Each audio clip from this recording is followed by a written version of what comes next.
Bismillahirrahmanirrahim. Dear student of Dr. Kastigir Government Girls High School of class 8, I welcome you to the online classes. You are coming to the school twice per week, but it is not sufficient for you. That's why our school authority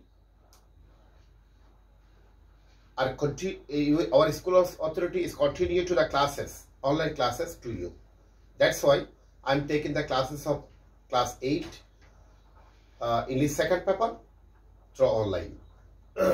Dear student, all of you know that we are going through due to a pandemic situation. That's why we're taking the classes of online basis. Okay. Firstly, I would like to thank the authority of Government Kastigir Government Girls High School to provide the classes of online basis to the students. Okay. Firstly, I would like to introduce myself. I am Nurul Kader Shikdar, Senior Teacher of English, Dr. Kastigir Government Girls High School. Dear student of class 8, today in front of me, in front of the devices, please, dear student of class 8, open your device and listen to my lecture carefully. We are going to discuss about the narration today. This is a important matter. This is an important matter of grammar, important topics of grammar. So be careful and listen to me carefully.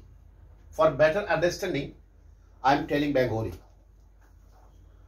Student, narration means a speech. A speech means ukti. Ukti mane কথা। এই ন্যারেশনটাকে ইংরেজি থেকে দুই ভাগে ভাগ করা হয়। একটা হচ্ছে ডাইরেক্ট ন্যারেশন, একটা হচ্ছে ইনডাইরেক্ট ন্যারেশন। ডাইরেক্ট ন্যারেশন আর হচ্ছে indirect narration. Dear student, I'm giving two examples in here. I said to him,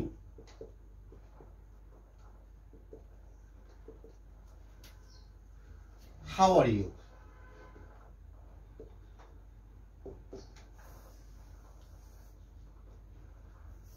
I asked him,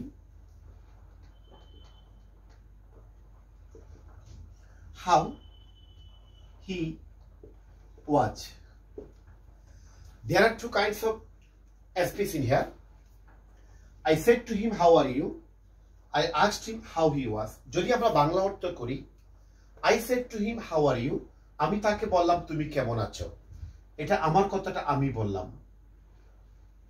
আমি তাকে জিজ্ঞেস করলাম যে সে কেমন আছে। এটা হচ্ছে ডাইরেক্ট ন্যারেশন, এটা হচ্ছে ডাইরেক্ট ন্যারেশন, এটা হচ্ছে indirect narration.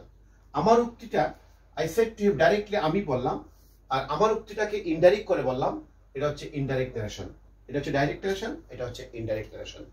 So dear student, so we can give another example in here. He said to me, do you go to school? He said to me, you are a guilty. এই সেন্টেন্সটাকে যদি আমরা narration শেষ করি, he told me that I was a guilty. এখানে খেয়াল করো, he said to me, সে আমাকে বলল তুমি একজন অপরাধী। সে আমাকে বলল যে সে অপরাধী, আরেকজনে বলেছে। তাই এটা হচ্ছে ডাইরেক্ট ন্যারেশন আর এটা হচ্ছে ইনডাইরেক্ট ন্যারেশন। আশা করি which is direct narration and which is indirect narration clear to all. Dear student, এই ন্যারেশন শিখতে গিয়ে আমাদেরকে কিছু অন্য জিনিস শিখতে হবে বা ক্লিয়ার থাকতে হবে। বিশেষ করে কোনটা কোন সেন্টেন্স আমাদের জানতে হবে, তার সাথে সাথে কোনটা কোন টেন্সে আসছে সেটা জানতে হবে। এই দুটো জিনিস যদি আমরা ক্লিয়ার করতে পারি, আমি বললাম যে কি সেন্টেন্স কোনটা সেন্টেন্স ঠিক জানতে হবে আর হচ্ছে টেন্স জানতে হবে। এই দুইটা টপিক যদি আমাদের ভালো করে জানা থাকে তাহলে ন্যারেশনটা শিখতে আমাদের কঠিন হওয়ার কিছু নয়। আমি তোমাদের দেখাচ্ছি, আবার লিখি, he said to me I have done the work. I have done the work. Student, listen to me. এখানে কয়টা পার্ট আছে? দুটা পার্ট। মনে রাখতে হবে, এই ন্যারেশনের মধ্যে যে দুটা পার্ট থাকে, ডাইরেক্ট ন্যারেশনে যে দুটা পার্ট থাকবে, এই প্রথম পার্টটার নাম হচ্ছে reporting verb. Please note down that, reporting verb. আর সেকেন্ড যে পার্টটা থাকবে সেটা হচ্ছে রিপোর্টেড স্পিচ। রিপোর্টেড স্পিচ হচ্ছে রিপোর্টিং ভার্ব, আরটা হচ্ছে রিপোর্টেড স্পিচ। আর রিপোর্টিং ভার্ব সাবজেক্ট বলতে আমরা হি কে বোঝাবো, রিপোর্টিং ভার্ব অবজেক্ট বলতে আমরা মি কে বোঝাবো, আর রিপোর্টেড স্পিচ সাবজেক্ট বলতে আই কে বোঝাবো। রিপোর্টেড স্পিচের অবজেক্ট বলতে দা ওয়ার্ক কে বোঝাবো, রিপোর্টেড স্পিচের ভার্ব বলতে আমরা ডান কে বোঝাবো। তাহলে আমরা দুটো জিনিস শিখে ফেললাম। ইনভার্ট কমার আগে কমার আগ পর্যন্ত যে জিনিসটা থাকবে সেটা হচ্ছে রিপোর্টিং ভার্ব, আর যেটা ইনভার্ট কমার ভিতরে থাকবে সেটা হচ্ছে রিপোর্টেড স্পিচ। আশা করি ক্লিয়ার হয়েছে, আশা করি ব্যাপারটা ক্লিয়ার। আবার বলছি, একটা ডাইরেক্ট ন্যারেশনের মধ্যে দুইটা পার্ট থাকবে, একটা হচ্ছে রিপোর্টিং ভার্ব, একটা রিপোর্টেড স্পিচ। আচ্ছা ডিয়ার স্টুডেন্ট, একটু খেয়াল করো তো, আমরা যে এটাকে পরিবর্তন করি, ন্যারেশন করি, he told me, invert comma উঠে দ্যাট, আর এখানে আইটা past person, he, that he had done the work. এখানে কটা কাজ চেঞ্জ হয়েছে, কটা চেঞ্জ হয়েছে দেখো। এখানে সেইট থেকে আমরা টোল বানাইছি, আর ইনভার্টেড কমা উঠে দ্যাট বসাইছি। আবার হ্যাভটাকে আমরা হ্যাড বানাইছি। এখানে তিনটা ধাপে পরিবর্তন হয়েছে। ও আরো পরিবর্তন হয়েছে, আইটাকে হি বানিয়েছি, অনেকগুলো ধাপ আমি দেখাইছি। দেখো, সেইটটা রিপোর্টিং ভার্বটা চেঞ্জ হয়ে গেছে। ইনভার্ট কমা উঠে একটা লিঙ্কার্স বসে, দ্যাট বসে। এখানে সাবজেক্ট চেঞ্জ হয়েছে, দ্যাট ইজ, এটা চেঞ্জ হওয়ার পরে এখানে পারসন চেঞ্জ হয়েছে, আবার হ্যাভটা হ্যাড হয়েছে, টেন্স চেঞ্জ হয়েছে, আবার ভার্ব চেঞ্জ হয়েছে, দা ওয়ার্কটা ঠিকই আছে। তাহলে এখানে আমাদের যদি একটা সেন্টেন্সকে ডাইরেক্ট ন্যারেশন থেকে ইনডাইরেক্ট ন্যারেশন রূপান্তর করতে হয়, তাহলে বুঝতে হবে যে এখানে প্রথমে আমরা রিপোর্টিং ভার্বটা শেষ করব, তারপর ইনভার্ট কমা উঠে একটা লিঙ্কার্স বসাবো। কখন কি লিঙ্কার্স বসাবো, কখন কি রিপোর্টিং ভার্ব চেঞ্জ হবে, আর কখন আমরা লিঙ্কার্স বসাবো, কি লিঙ্কার্স বসাবো ইনভার্ট কমা উঠে, সেই জিনিসটা আমরা প্রথমে শিখবো। তারপর আমরা পার্সন পরিবর্তন শিখবো। তাহলে এখানে পরিবর্তন করা হয়েছে, প্রথমে পরিবর্তন হয়েছে রিপোর্টিং ভার্ব পরিবর্তন হয়েছে, রিপোর্টিং ভার্ব পরিবর্তন হয়েছে। তারপর ইনভার্টেড কমা চেঞ্জ হয়ে উঠে গেছে, ইনভার্টেড কমা উঠে গেছে। তারপর পার্সনের পরিবর্তন হয়েছে, এই দেখো আইটা হি হয়েছে, পার্সনের পরিবর্তন হয়েছে, পার্সন পরিবর্তন হয়েছে। তারপর আরেকটা যে চেঞ্জ হয়েছে সেটা হচ্ছে টেন্স চেঞ্জ হয়েছে। এটা প্রেজেন্ট পারফেক্ট টেন্স ছিল, এটা ফার্স্ট পারফেক্ট টেন্স হয়েছে। তাহলে টেন্সের পরিবর্তন হয়েছে। আমরা ফার্স্টে এই চারটা জিনিসের পরিবর্তন একটা ন্যারেশনের মধ্যে হয়ে থাকে, এর বাইরে আর কিছুই নেই।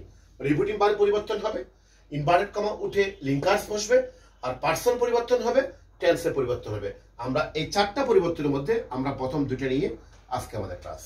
ডিয়ার স্টুডেন্ট, ন্যারেশন শেষ করতে হলে আমাদের চারটা জিনিস পরিবর্তন করতে হবে। রিপোর্টিং ভার্বকে চেঞ্জ করতে হবে, ইনভার্ট কমা উঠাই দিয়ে লিঙ্কার্স ব্যবহার করতে হবে, পার্সন পরিবর্তন করতে হবে, টেন্সের পরিবর্তন করতে হবে। এই চারটা জিনিসের মধ্যে প্রথম দুটো নিয়ে আজকে আমাদের class. Listen to me carefully. এই জিনিসটাকে, ন্যারেশনটাকে অনেকে কঠিন মনে করে, এটা কিছু কঠিন না। একটু যদি তোমরা মনোযোগ সহকারে স্যার লেকচারটা শোনো, আশা করি তোমাদের কাছে ক্লিয়ার হবে। তবে ক্লাসগুলো ধারাবাহিক করতে পারলে বেশি ভালো হতো। তাহলে আমরা আজকে চেঞ্জ করব, রিপোর্টিং ভার্ব চেঞ্জ করব, শিখবো রিপোর্টিং ভার্ব এন্ড ইনভার্টেড কমা।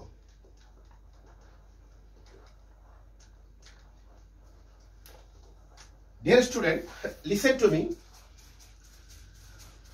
আমরা জানি আমাদের যে সেন্টেন্স আছে, এগুলো আমরা যে সেন্টেন্সগুলো শিখেছি ছোটকাল থেকে, ক্লাস 5 থেকে শিখে আসছি। আমাদের সেন্টেন্স করছে অর্থগতি থেকে 5 প্রকার।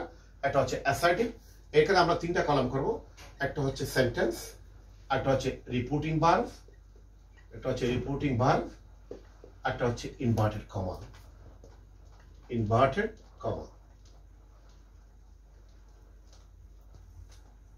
এই এই এই এই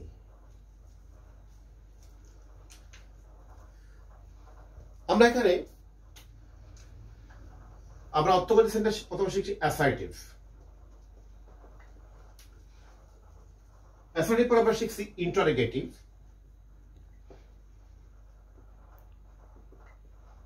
ইন্টারোগেটিভ ইন্টারোগেটিভ পরে শিখছি ইম্পারেটিভ, ইম্পারেটিভ ইম্পারেটিভ পরে শিখছি অবস্ট্রেটিভ, অবস্ট্রেটিভ পরে শিখছি এক্সক্লামেটরি।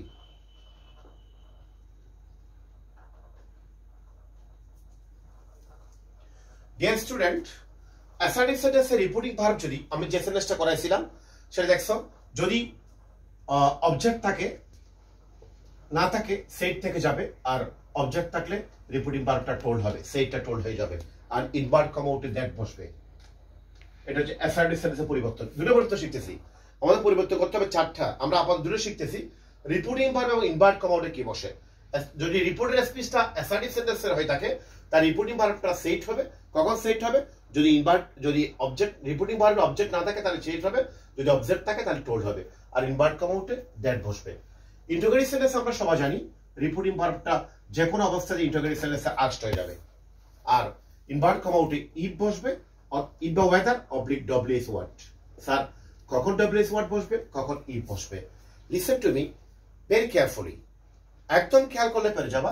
যদি কোনো একটা ইন্টারোগেটিভ রিপোর্টেড স্পিচ ইন্টারোগেটিভ সেন্টেন্সের হয় এবং সেই ইন্টারোগেটিভ সেন্টেন্সটা যদি টু বি ভার্ব দিয়ে শুরু হয়, অক্সিলিয়ারি ভার্ব দিয়ে শুরু হয়, do, does, did, am, is, are, was, were, can, could, may, might, shall, should, will, would এগুলো দিয়ে শুরু হয়, তাহলে ইফ দিয়ে শুরু হবে, ইনভার্ট কমা উঠে ইফ বসবে। আর যদি ডব্লিউ ওয়ার্ডস থাকে তাহলে ডব্লিউএস ওয়ার্ড দিয়ে ডব্লিউএস ওয়ার্ডটা থেকে যাবে। যেমন আমি বললাম যে he said to me what class do you read in, he asked me what class I read in, হোয়াটটা থেকে যাবে। এরকমই ইম্পারেটিভ কমা, আমরা ইম্পারেটিভ কাদেরকে বলি? ইম্পারেটিভে রিকোয়েস্ট থাকবে, তাই রিকোয়েস্টেড, কমান্ডেড থাকবে, কমান্ডেড, অর্ডার থাকবে, অর্ডার্ড, রিকোয়েস্টেড, কমান্ডেড, অর্ডার্ড। তারপর ইম্পারেটিভ থাকবে রিকোয়েস্টেড, কমান্ডেড, অর্ডার, অ্যাডভাইস থাকবে, অ্যাডভাইস থাকবে, তার সাথে থাকবে প্রপোজ থাকবে, প্রপোজড, অবলিক সাজেস্টেড। এগুলো আমরা সেরে পরিবর্তন ব্যবহার করবো। যখন করে রিকোয়েস্ট বোঝাবে রিকোয়েস্টেড বোঝাবে, কোনো অনুরোধ বোঝাবে রিকোয়েস্টেড বসবে, কোনো কমান্ড বোঝাবে কমান্ডেড, অর্ডার বোঝাবে অর্ডার্ড, উপদেশ বোঝাবে অ্যাডভাইসড, প্রস্তাব বোঝাবে সাজেস্টেড অবলিক প্রপোজড। এখানে ইনভার্ট কমা উঠে টু বসবে আর অবলিক দ্যাট বসবে। স্যার কখন টু বসবে, কখন দ্যাট বসবে? নর্মালি আমরা জানি imperative sentence starts begin with a verb. যদি নর্মাল কোনো ভার্ব দিয়ে ইন্টারোগেটিভ সেন্টেন্স ইম্পারেটিভ সেন্টেন্সটা শুরু হয় তাহলে লিঙ্কার বসবে, অর্থাৎ ইনভার্ট কমা উঠে টু বসবে। আর যদি লেট দিয়ে শুরু হবে, লেট দিয়ে শুরু হলে যে ইম্পারেটিভ সেন্টেন্স হয় তাহলে প্রপোজ বসবে অথবা সাজেশন বসবে। আমরা জানি ইম্পারেটিভ সেন্টেন্স প্রায় দুই ধরনের হয়ে থাকে, একটা হচ্ছে ভার্ব দিয়ে শুরু হয়, একটা হচ্ছে লেট দিয়ে শুরু হয়। লেট দিয়ে শুরু হলে ইনভার্ট কমা উঠে দ্যাট বসবে, আর ভার্ব দিয়ে শুরু হলে ইনভার্ট কমা উঠে টু বসবে। যেমন আমি যদি বলি যে he said to me please give me a glass of water, he requested me to give me a glass of water, to give him a glass of water, to give, এই টুটা। ঠিক আছে, ওকে। এবার অবস্ট্রেটিভ, অবস্ট্রেটিভ কোনগুলো আমরা সবাই জানি। অবস্ট্রেটিভ হয়তো আমরা উইশ করি happy birthday to you, good night, good bye, এগুলো হচ্ছে উইশড। আর may Allah save you from all kinds of danger, Allah তোমাকে সকল বিপদ থেকে রক্ষা করুক। মে আল্লাহ ব্লেস ইউ, আমরা এই ধরনের সেন্টেন্স গুলো বলে থাকি, এগুলো হচ্ছে প্রেয়ার। এই ধরনের সেন্টেন্স গুলো যদি থাকে অপারেটিভ সেন্টেন্সে রিপোর্টিং ভার্ব সেডের পরিবর্তে উইশড অবলিক প্রেড বসে, আর ইনভার্ট কমা উঠে দ্যাট বসে। মনে থাকবে? ওকে। এক্সক্লামেটরি সেন্টেন্স এবার আসো। এক্সক্লামেটরি সেন্টেন্সটা কি? একদম ইজি থিং। এক্সক্লামেটরি সেন্টেন্সে সুখ থাকবে, দুঃখ থাকবে, কিছু না থাকলে ওন্ডার থাকবে, সারপ্রাইজ থাকবে। খেয়াল করো, exclaimed with joy oblique sorrow, অথবা উন্ডার সারপ্রাইজ সারপ্রাইজ আর ইনভার্ট কমা উঠে দ্যাট বসবে। এখানে ব্যাপারটা আমি একটু ক্লিয়ার করছি। এক্সক্লেম উইথ জয়, এক্সক্লেমেটরি সেন্টেন্সের মধ্যে বিষয় হচ্ছে বাক্য সুখের কথা থাকবে না দুঃখের কথা থাকবে। যদি আনন্দের কথা হয় তাহলে এক্সক্লেম উইথ জয়, আর দুঃখের কথা হলে এক্সক্লেম উইথ সরো। স্যার কোনটা আনন্দ কোনটা দুঃখ সেন্টেন্স দ্বারা কিছু বোঝা যাচ্ছে না, সেক্ষেত্রে আমি কি করবো, তখন তুমি exclaim with wonder, exclaim with surprised, এগুলো বসা দিলে হয়ে যাবে। তাই ইনভার্ট কমা উঠে দ্যাট। ডিয়ার স্টুডেন্ট, আজকে আমরা যে ন্যারেশনের যে পার্টটা শিখলাম, খুবই important part. This is very important part for the narration, and narration topics is so much important for you, not only for the class 8 student but also it's important for the class 9, class 10 SSC examining, and the intermediate student also important for this. So be careful, listen to my lecture. If you listen to my lecture carefully, I hope that all of you understand the topics of it. আমরা ন্যারেশনের মধ্যে চারটা জিনিসের পরিবর্তন বলছিলাম, চারটা জিনিসের পরিবর্তন বলছিলাম। একটা ছিল আমাদের রিপিটিং ভার্ব পরিবর্তন, আরেকটা হচ্ছে ইনভার্ট কমা পরিবর্তন, ইনভার্ট কমা উঠে কি বসবে, আরেকটা হচ্ছে টেন্সের পরিবর্তন, আরেকটা হচ্ছে পার্সেলের পরিবর্তন। আজকে আমরা রিপিটিং ভার্ব এবং ইনভার্ট কমা কোন সেন্টেন্সে রিপিটিং ভার্ব ফ্রেডের পরিবর্তে কি বসবে এবং ইনভার্ট কমা উঠে কি বসবে সেটা সম্পর্কে আলাপ করলাম। আর নেক্সট ক্লাসে আমরা টেন্সের পরিবর্তন এবং এই পার্সন কিভাবে পরিবর্তন হয় সে ব্যাপারে আমরা আলাপ করব। That's all for today.